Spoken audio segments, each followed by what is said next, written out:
Well, for years we've been told to avoid saturated fats like butter and cheese, but are high-fat foods really harmful to your health? Nutritionist Andrea Holwegner joining us now in studio to sort out the good from the bad when it comes to fat. And I know there's been some confusion out there, and media is reporting it as well in terms of trans fat. Can you just talk a little bit and clear the air on what's going on? Okay, so there's been lots of debates over saturated fats. And you can think of saturated fats as solid fats. So things like your poultry skins, the white fat on meat, cheese, butter, all those foods that we all love.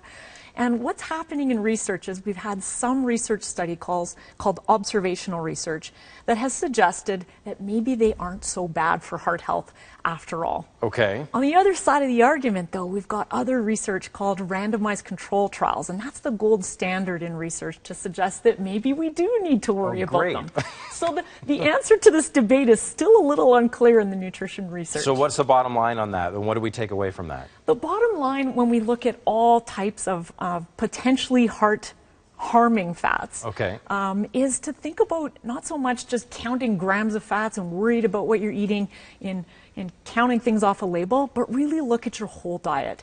The more we look at good nutrition research, the more we know that probably it's what people maybe aren't eating, and maybe some of the heavy reliance on processed foods that's the bigger issue in comparison to those whole foods. If we have more of those, probably at the end of the day, we're going to be okay. Some of the debates that come up, I know, like coconut oil, is it better than olive oil? You bet. So we've got people, taking loads of coconut oil and throwing them onto their foods, thinking they should add more to their diet. So coconut oil is a saturated fat.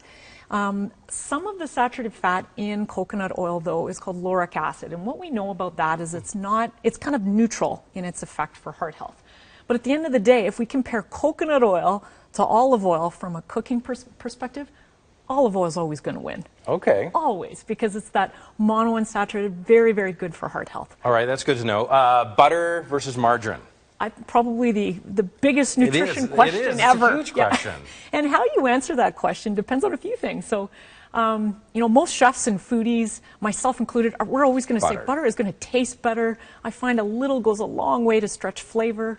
And with some of that new research coming out around saturated fat, maybe it isn't just as bad as it's been made out to be for so many years. And we've talked about it briefly too. If you have a high sugar diet, then maybe your butter versus margarine isn't really your concern. So it depends on individuals too, right? You bet. I know people often say, you guys are changing your mind all the time in nutrition research, and really we're not. What's happening is if people take out a lot of those saturated fats, such as butters or meat fats, but they replace them with, let's say, hydrogenated trans fat in processed foods, or they replace them with a lot of sugar, that's actually more harmful for your health than leaving some of those natural cheeses. Because that's what they come after us too. Like yesterday you said milk is bad. Now you're saying milk is good. But you're saying it's not the research that's changing so much.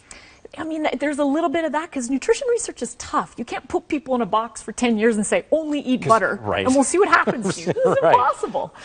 And some of the meats too, do we have to keep an eye on that? So at the end of the day, it's portion sizes that's really key. Oftentimes with so many of our clients, they're eating, the 16-ounce steak for dinner, and maybe it's more the portion that's the problem than the meat itself. And that's the other argument too, where people, you say red meat was good, now it's bad. But you're saying eat it, but don't maybe watch how much you're eating. As a dietitian, a mom, myself, we eat everything in our house. Vegetarian foods, we eat some animal fats. It's keeping the entire whole diet in context that is much more important than avoiding a whole bunch of different foods. Well, thanks for breaking it down and keeping it simple for us. I always appreciate that. It's not a simple debate this No, it is not, but you make it simple, which is great. Thank you so much. For more tips on healthy eating, you can visit Andrea's website. You can go to healthstandnutrition.com. We're sitting here right now at 7:50. A children's classic reboot hits theaters, seeking a record-breaking weekend. We'll tell you how much The Jungle Book raked in. That's coming up.